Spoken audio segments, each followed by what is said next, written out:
इमरान खान को निशाना बनाओ जिस हद तक बनाया जा सकता है, उसकी कैरेक्टर असैसिनेशन की जाए ताकि अवाम के दिल में इमरान खान के लिए नफरत पैदा की जा सके। लेकिन जब सामने से दूसरा नजरिया और काउंटर नैरेटिव सामने आए तो फिर दुम दबाकर भाग जाओ। इससे भी काम ना हो तो इमरान खान पर हमला करवाया जाए, उस पर गोलियां चलवाई जाएं और जब तहकीकात की बारी आए तो हमला केस एंटी करप्शन पंजाब से जेआईटी का सारा रिकॉर्ड ही गायब करवा दिया जाए। मारूफ सहाफ़ी जावेद चौधरी की जानिब से कॉलम लिखा गया जिसमें उन्होंने जनरल रिटायर्ड बाजवा की तरफ से किए जाने वाले कुछ एतराफ़ात के मुतल्लिक लिखा। ये एतराफ़ जब सामने आए तो इस कॉलम ने खूब तहलका मचाया और इस पर खूब बात की जा रही थी। क्या जनरल बाजवा ने रीडिंग कर ली थी? उन्हें ये किसने बताया कि इमरान खान और उनके वज़रा मुल्क के लिए ख़तरनाक थे और उन्होंने एक चलती हुकूमत को रुखसत किया? इसी एक कॉलम में ये एतराफ़ भी कर लिया कि नवाज शरीफ की हुकूमत को रुखसत करने और उनको टाइट करने का इक़दाम जनरल बाजवा कर रहे थे, जबकि इमरान खान को रुखसत करने में भी इन्हीं का किरदार था। इसके बाद फिर वजाहतें सामने आने का सिलसिला शुरू हुआ और बुला बुला कर ये बताया जा रहा था कि हमने ऐसा कुछ नहीं कहा, बल्कि हमारा तो ये मतलब नहीं था।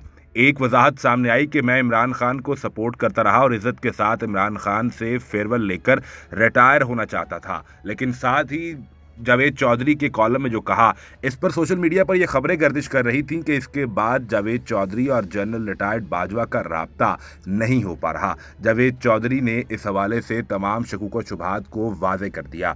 एक प्रोग्राम में जब उनसे पूछा गया कि जनरल रिटायर्ड बाजवा ने इस कॉलम के बाद आपसे राब्ता करने की कोशिश की लेकिन आप उन्हें जवाब ही नहीं देते, आप उनसे राब्ता क्यों नहीं कर रहे? क्या आपने झूठ लिखा था? आपको कोई डर है? इस पर जावेद चौधरी ने कहा कि ऐसा हरगिज़ नहीं है। इस कॉलम के बाद मेरा कई दफ़ा उनसे फ़ोन पर राब्ता हुआ और कोई ऐसा मौका नहीं है कि जब मैंने उनका फ़ोन ना उठाया हो या फिर उन्हें कॉल बैक ना की हो। मैं उनसे अब भी राब्ते में हूं और मैंने जो कुछ कहा इस पर खड़ा हूं। जबकि जावेद चौधरी ने इस कॉलम से एक रोज़ बाद अपने एक व्लॉग में कहा कि मैंने इमरान खान की रीडिंग कर ली थी, ये मुल्क के लिए ख़तरनाक थे। इस लाइन के हवाले से बाजवा ने एग्जैक्टली यही अल्फाज नहीं बोले थे, बल्कि ये मैंने उनसे अखज़ कर लिया था। यानी सफाइयों का सिलसिला शुरू हो गया, क्योंकि ये बात ऐसी थी जिस पर केस भी बन सकता था और इस पर सोशल मीडिया पर यह मुतालबा भी किया जा रहा था कि ये तो बज़ाते खुद इतराफ़ जुर्म है, लिहाजा इदारे को ये चाहिए कि वो अपने साबका चीफ से इसके मुतल्लिक तफसीलात मांगे और उनसे तहकीकात की जाएं। दूसरी जानिब इमरान खान की एक वीडियो सामने आई थी जिसमें इमरान खान मुबैना तौर पर यह कहते हुए सुने जा सकते हैं कि उन पर हमला किसने करवाया था। वो जिनके खिलाफ FIR करवाना चाहते थे उनके खिलाफ तो FIR तक ना हो सकी और फिर आखिरकार जैसी टूटी फूटी इस केस की इन्वेस्टिगेशन हुई, अब महकमा एंटी करप्शन पंजाब से इस जेआईटी का रिकॉर्ड ही गायब कर दिया गया है ताकि ये केस आगे ना बढ़ सके। चेयरमैन PTI इमरान खान पर हमले की जेआईटी का रिकॉर्ड एंटी करप्शन पंजाब से गायब होने का इंकिशाफ सामने आया है।